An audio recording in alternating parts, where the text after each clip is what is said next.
All right. I have an Amare FieldBro titanium from Amare Knives. I just got this knife yesterday. The knife is all titanium with a VG10 blade. You have an axis lock. You have a deep carry pocket clip. I don't know if the pocket clip is steel or titanium. I do not know. The pocket clip is nice. It has that little detail. I don't know if you can see that, but right right here, there's this little like cut into the pocket clip on both sides. So it has like a nice little bit of design there. And you can reverse the pocket clip if you want to put it on the other side. Let's see, those are Torx, or no, those are Allen's. Those are Allen screws. So there's two Allen screws on that side. Yeah, two Allen screws there, and obviously one here at the pivot. Big Allen screw. I don't know if those are titanium or not. I do not know. Uh, it does have full liners in it, and you have a nice amount of, I guess that's jimping right there. Axis lock and thumb studs are on both sides. You have the really cool, like grid cutout, sort of a etched design there on the both sides on the scales. This is gray titanium. I would say that this knife is not light, actually. I was thinking this is going to be a light carry knife. It's not. It's not huge though, so that's my hand. It obviously fits into the palm, and there's the blade. Really nice little. I like their logo a lot. I think they just did a great job with that. And on the back, near the thumb stud, it does say VG10 in small letters. I don't remember how long this blade is. It's probably on the spec sheet, but I think it's right around 3 inches or something like that. Um, it's not a massive knife. This is a very easy knife to pocket carry, and it has the axis lock that you can do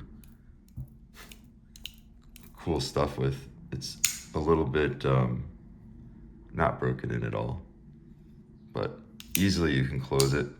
And that works obviously. So I'm not like a big axis lock knife user, but you can deploy it and close it using the axis lock. It's just, I don't have the skill or technique to do that, but it is doable. For me, that's fine, and then that's fine. So you have a lanyard hole, obviously the reversible pocket clip. In the pocket, this knife carries really, really well. I was really surprised actually that I thought it feels so heavy, and I just thought I'm not gonna be able to carry this thing around, but actually it carries easier than my Spyderco Ambitious. It's the same exact size as a Spyderco Ambitious, for reference, by the way. If you have a Spyderco Ambitious or something of that size, this knife is literally the same size. But for me, I don't even feel this in my pocket, which is pretty nice. I can just carry this around and not even have to wonder about why it's so heavy or anything. It just doesn't feel heavy in the pocket. I think they did a good job with this knife in general. I would say this is a heavy use knife, sort of an everyday taskmaster kind of a knife. You could probably beat this knife up really well and resharpen it and just do fine with it. Here's the axis lock again. By the way, I already cut my finger. That is from closing the knife on my pinky. So if you're gonna mess around with an axis lock, I highly recommend that you keep your pinky here, right on the, what is this called? Pocket clip. Keep your pinky there as, so you have 1, 2, 3 points of stability. Do not put your pinky anywhere near here, because that's exactly how that happened. Keep the pinky there, pull down on here, and then you can close it like that. And the thumb stud action on this is very nice, just easy to open, and you can close it like that. So just keep the pinky out of the way. Man, this knife was super sharp out of the box and just destroyed my pinky. Thankfully, it wasn't worse than that. Yeah, I don't know if I have much else to say. The knife came centered and very sharp. That's about the thickness right there of the blade. Let's see.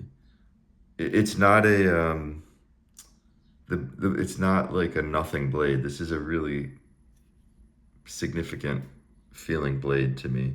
It's a VG10 configuration, but it's really a workhorse of a knife, I would say. And I will say that the look at these titanium scales. They look pretty much brand new. They don't collect fingerprints, which is really nice. There's not a fingerprint on this thing. And I've been handling this for a day now. No fingerprints. You can see some fingerprints on the clip a little bit, but absolutely no fingerprints on the scales, so that's kind of cool. You might be wondering how much this costs. You can get them on eBay for $130. They cost significantly more than that if you buy them on the Amare Knives website. I got it for $99.99 plus $7 shipping. So it's not a cheap knife. You're paying for the milled titanium and some of the nice features on this knife, such as the dragonfly logo, which I think is amazing, and the cool dragonfly logo there. So there's some nice design features. This isn't very heavy jimping, by the way. The jimping is mostly set underneath it's down, almost set into the handles, so it's like inside a little bit. So I don't count on this to keep your thumb. It's useful. It's like a little useful, but it's not like very heavy or anything like that. So $107 is what I paid in total for this. And it comes in FRN also, I think. You can get it in that other kind of like fiberglass material. I just thought, if I'm gonna get this knife, I'm getting it in titanium, not fiberglass. So I haven't disassembled it yet. I don't know what it's like inside. Couldn't say. But I don't think anyone has done a review on this, so I just wanted to do a review for people who might be looking at the FieldBro titanium. Simple box, and that's it. 4.5 ounces. It is not light.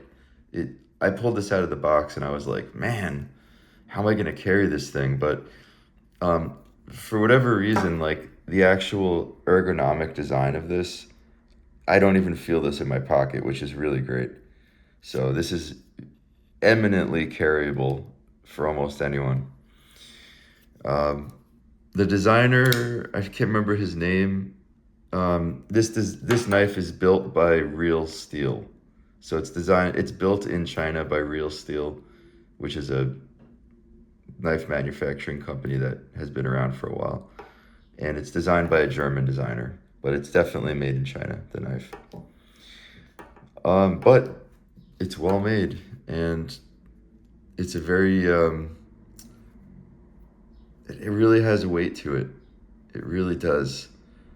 And this would be a good everyday use, year in, year out kind of knife. I will say that the blade has absolutely no play this way, but this way, you can take the blade and sort of like force it out of its position a little bit, going back and forth this way, and from left to right, in other words, a little bit. So I don't know what would happen if you absolutely just mash this knife into stuff and just absolutely, destroyed the thing. It might not hold up. I don't know. Because I could feel just some tiny amount of play left to right. Not forward and back, but left to right. So if you get one, make a comment and you can tell me if yours does that too. I kind of don't care because I'm not planning on destroying this knife or beating it up. I will just be using this to like open packages and stuff mainly, and just to have a knife on me.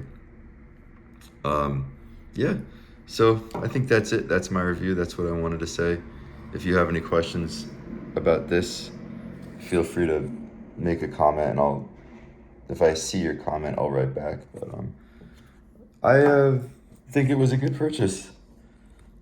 Yeah, I like it. I think it's a nice knife. I'll hold on to it. All right, fellow knife enthusiasts, have a good day.